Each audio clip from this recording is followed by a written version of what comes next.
Hi, I'm Connie Moser. I'd like to welcome you to another edition of Knights at the Round Table. My guest tonight is Patrick King from Imagine Design.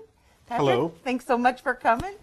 We're just going to start off easy. You can talk about anything you like. I would like for you to tell me a little bit about Imagine Design, and then we can move on to anything you like. Okay, well, Imagine Design, now Imagine, we've just rebranded this month. It's been a very exciting month. But we're an integrated marketing firm. It means we handle online, offline, traditional, social media, SEO. Really, the whole spectrum of marketing for our professional service firms. So someone could come to you. Do you use like startups or rebranding or all of those things? Or Yeah, well, startups and rebranding, but we try to focus on professional services, which can be architects, even general contractors, healthcare, legal, consulting, that sort of thing. Because, well, with just our experience, we perform very well, and we have so much experience in those fields, so we just try to focus on those, and by focusing, we end up learning more. so if I owned like an ice cream store or I'd spend my money there. but you prefer not to focus on more professional groups, or? Yeah, because with each industry, there's a learning curve, and there's a certain amount of knowledge that you have to have about each industry before you're really worth anything to that client. And so if it was like an ice cream shop or hunting goods store or something like that, we don't really know enough, I don't think. We may have done jobs for a couple clients, but I would rather we specialized we pick what we're specializing in and just stick to it. Because It's kind of refreshing, but doesn't it sort of limit your clientele, or? it does, yeah. It limits the landscape quite a bit, but with every, let's say, law firm that we work with every law firm that we work with, we get better at working with law firms. So while we may not do the ice cream shop, we are really good at doing law firms.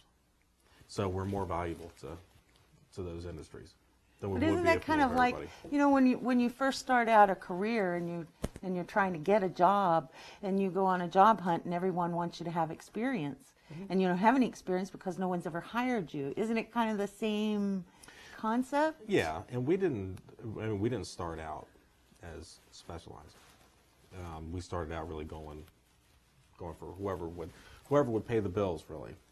And over time, this is just something that's happened. This is something that's created itself. Well, most of your clients sound sort of serious, sedate sort of firms, but I don't believe your office is that way, is it? No. We try not to keep our clients as sedate when we're done with them. We try to make things a little fun.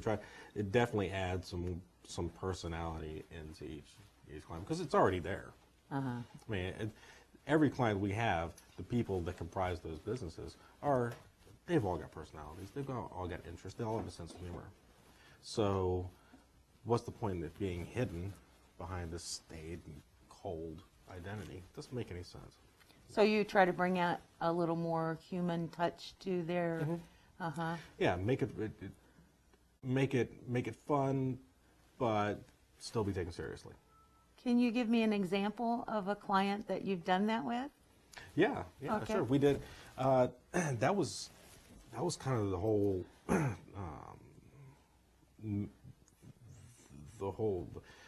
drive behind our project with Duval Wheeler with their website, because they're accountants. And typically, when you think accountant, you're not exactly thinking. Kind of nod off a little bit. Yeah, you're not thinking of rock stars here, but they knew they were different. They knew they weren't, cold and boring and just number crunching zombies. They knew they weren't that type, and they wanted to be able to project that. So really, that's what started us off with them, and then in creating a website that's serious but has a nice sense of humor to it.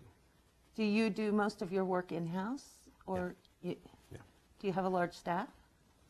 Not right now. No.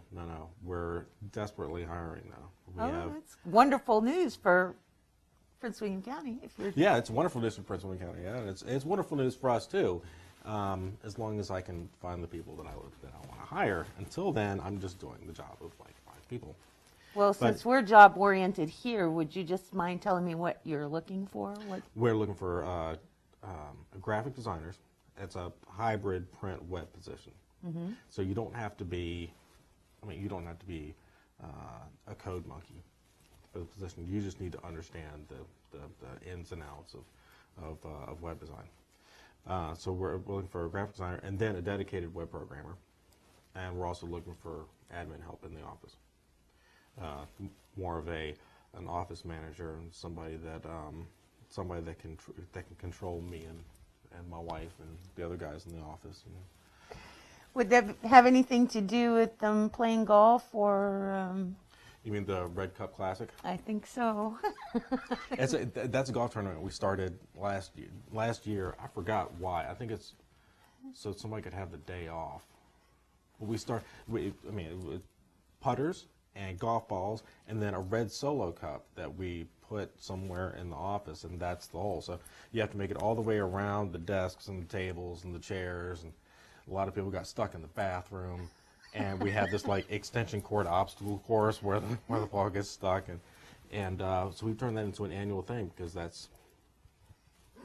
Why not? Oh, exactly. Because why not? Yeah.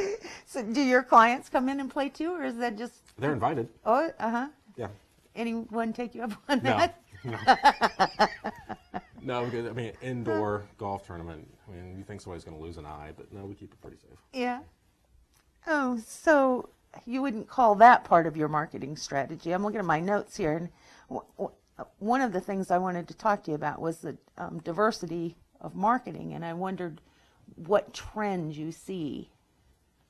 Well, like I said before, we're an integrated marketing firm, which means really any way that a company needs to communicate with their audience, whether it's current clients or new business or even making community statements, things like that. Really every avenue. Unfortunately, a big misconception with businesses nowadays, unfortunately, is they feel like, okay, well, I'm going to get a nice website out there, I'm going to get a nice logo and some business cards, and then watch the business roll in. Mm-hmm. And that doesn't work. It just doesn't work that way. And depending on your industry, you need to know what your you need to know what your plan is. What's your approach? If you're a general contractor, you're not going to be hanging out on Twitter. You'll probably do something more like make sure you have the marketing collateral and the website, have that up and loaded, and then focus more on speaking engagements, press releases, article submissions, things like that instead. Mm-hmm. You facilitate those things for your clients? Yeah. Mm-hmm. So, managing their calendars, their editorial calendars, stuff like that. Just make sure, and knowing that, okay, going right out the gate, these are the things that you need to avoid. Maybe Facebook's not for you. I'm sure it's fun when you're sitting on the toilet, but it's not fun for you in business. So, so knowing what's the right thing to do, when is it the right time to do it, and then doing a really good job at whatever you choose to go after. So do you essentially train your clients for some task, or do you continue to do that for them indefinitely? Yeah, when it comes to social media, that's social media and SEO. Those are some things that we'd like to make sure that our clients are well versed in. That's search engine optimization? Search engine optimization, yeah. Mm-hmm. Making sure that they're well versed in the basics. Like if they're going to manage a blog, or call it whatever you want. It's a blog or a news feed or whatever it is on their website. You want to make sure that the content is something that's going to be picked up by search engines. It's going to be something that's easy to read. Mm-hmm. And then when somebody's skimming through a website, you want to make sure the content is not 6 miles long. You want to make sure it's just to the point, because people are going to skim, and everybody has ADD when they get online. So knowing how to create your content so that it actually works for you.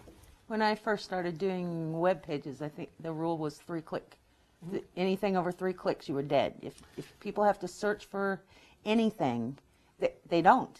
Yeah, and nowadays you're lucky if people will go to that third click. We run Google Analytics on one of our websites. It's pretty depressing. The bounce rate is pretty.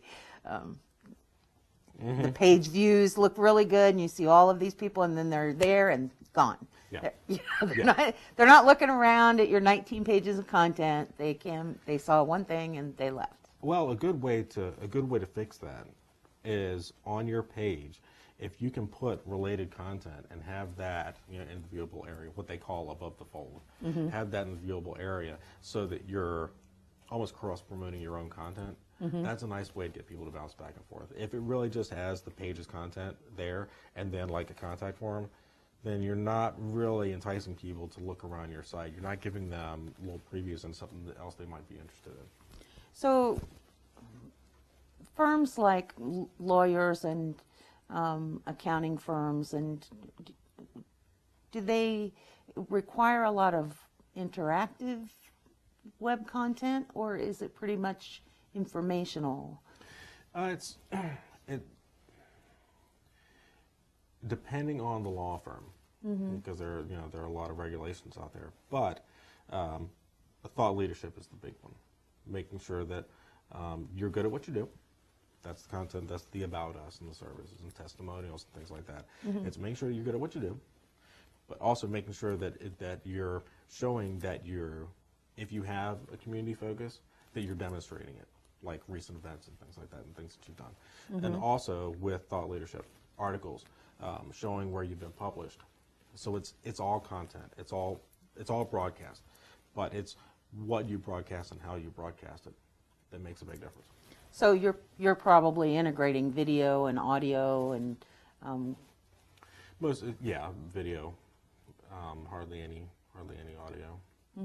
But yeah, having video, especially like speaking gigs and things like that, is very important. Okay, what else do you want to talk about? Because that was all my questions. That was it? Yeah. That's all you got for me? Yeah, so you're on. You can talk man. about anything you'd like to. Oh man, so what am I going to talk? I don't know. You can talk about, did you want to talk about We Fight Ugly? Because I love that campaign. Oh, are you talking about the contest that we do? Mm-hmm. Oh, okay. That was actually how I met you, was Is from it? that. Mm-hmm. Wow. I work for a nonprofit, and well, you don't work for a nonprofit, you volunteer for a nonprofit.